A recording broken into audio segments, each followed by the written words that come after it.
primeiro versículo do capítulo 2 de Provérbios. Filho meu, se aceitares as minhas palavras, esconderes contigo os meus mandamentos.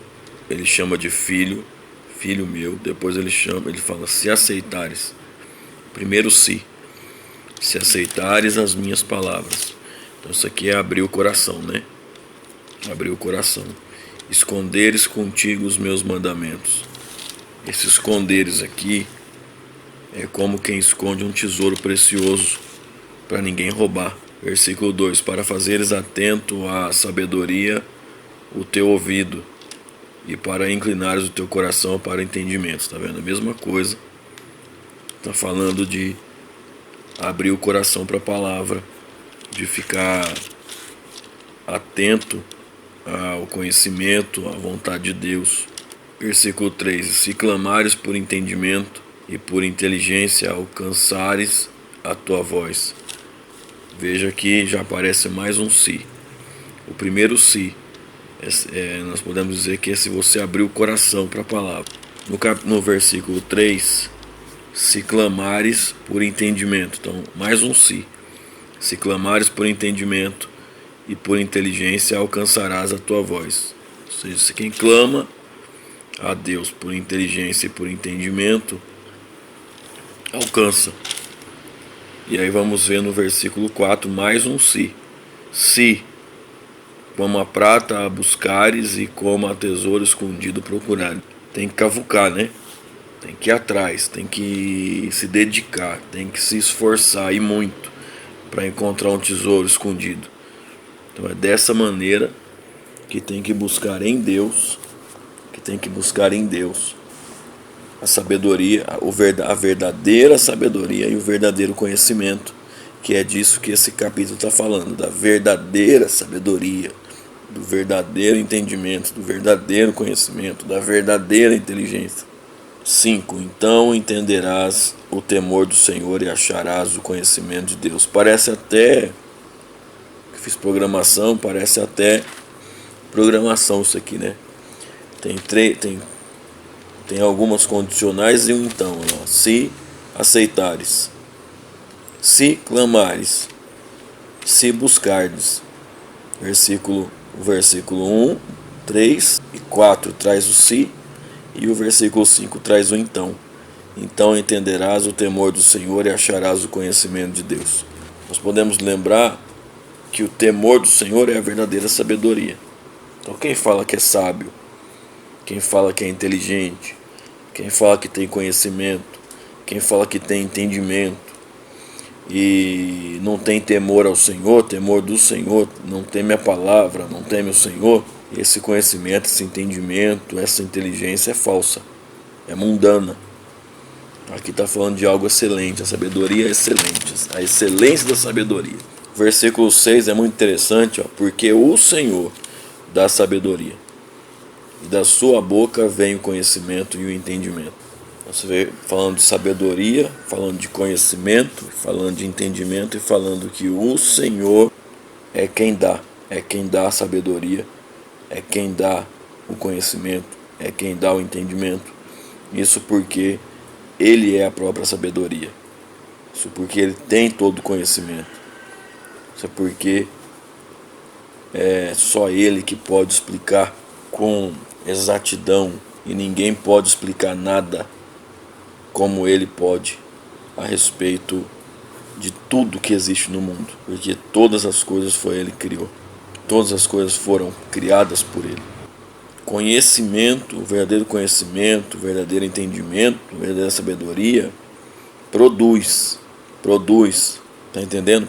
Vai produzir alguma coisa, vai produzir algum benefício, vai produzir melhora, vai produzir melhora de caráter, vai produzir melhora de vida, vai produzir melhora de vida para a pessoa e para aqueles que convivem com ela, vai produzir o conhecimento.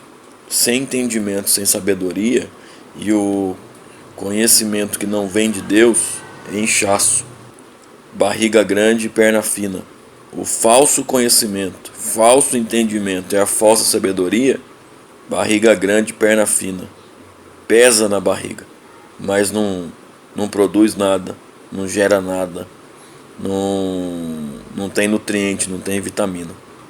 Agora, o que vem de Deus vem com nutrientes, vem com equilíbrio, vem para produzir. Produzir o quê? Obviamente, para produzir a vontade de Deus, para fazer acontecer a vontade de Deus, dele, por ele e para ele. Versículo 7 vai falar: ele reserva a verdadeira sabedoria para os retos, escudo é para os que caminham na sinceridade. Versículo 8: para que guardem as veredas do juízo e conserve o caminho dos seus santos. Então entenderás a justiça e o juízo, e equidade e todas as boas veredas, porquanto a sabedoria entrará no teu coração, e o conhecimento será suave a tua alma. Então aqui esses versículos estão falando do Espírito Santo, né? Da obra do Espírito Santo. Pode ver que está falando de justiça e de juízo. Lembre-se, e está falando de verdade, né? Então você vai entender que o Espírito Santo vem para convencer do pecado, da justiça e do juízo. É a obra do Espírito Santo aqui. Versículos 7 ao 10. 11. O bom siso te guardará, e a inteligência te conservará, para te livrar do mau caminho e do homem que diz coisas perversas, dos que deixam as veredas da retidão, para andarem pelos caminhos das trevas, que se alegram de mal fazer e folgam com as perversidades dos maus, cujas veredas são tortuosas e desviadas nas suas carreiras, para te livrar. Aí até aqui o 15, ele está falando de andar nas trevas. Aqui está falando a respeito falando que o homem que tem, aquele homem, aquela mulher que tem sabedoria, conhecimento, inteligência que vem de Deus, ele não vai andar na escuridão, não vai andar em trevas, não vai andar por caminhos maus, não vai se alegrar com o mal. Então, se alguém diz que é inteligente, que tem conhecimento, que tem sabedoria, que teme a Deus e anda em trevas e se alegra com o mal, tá enganando a si mesmo, tá enganando a si mesmo, porque ninguém que adquiriu conhecimento, sabedoria e inteligência da parte de Deus vai andar no caminho mal, não vai andar em trevas, não vai andar no caminho mal, não vai se alegrar com o mal e não vai andar em trevas. Versículo 16: para te livrar da mulher estranha e da estrangeira que lisonjeia com suas palavras, a qual deixa o guia da sua mocidade e se esquece do concerto do seu Deus, que a sua casa se inclina para a morte e as suas veredas para os mortos. Todos os que se dirigem a elas não voltarão e não atinarão com as veredas da vida. Falando aí da tentação, né? Falando que quem tem sabedoria, tem conhecimento, tem inteligência, vai vigiar e não vai cair em tentação. Versículo 20: para que andes pelo caminho dos bons e guardes as veredas dos justos, porque os retos habitarão a terra e os sinceros permanecerão nela, mas os ímpios serão arrancados da terra e os aleivosos serão dela exterminados. Então aqui no versículo 21 e 23 e o 21 e 22, a respeito entre o justo, a diferença entre o justo e o ímpio, entre o que serve a Deus e o que não serve, que está lá em Malaquias. Está escrito em Malaquias: mais uma vez vereis a diferença entre o justo e o injusto, entre o que serve a Deus e o que não serve. É exatamente isso que está falando aqui no versículo 21 e 22, né? As coisas de Deus têm condição, são condicionais. Se aceitares, se clamares, se buscares, então vamos ver, se, então, por quê? E aí depois ele reserva e por quanto, e aí ele vai dando, aí acaba com os porquês, né? Versículo 18, porquê, versículo 21, porquê, versículo 20, para quê. Então, muito interessante esse capítulo 2 de Provérbios. Deus te abençoe, no nome de Jesus Cristo. Paz do Senhor.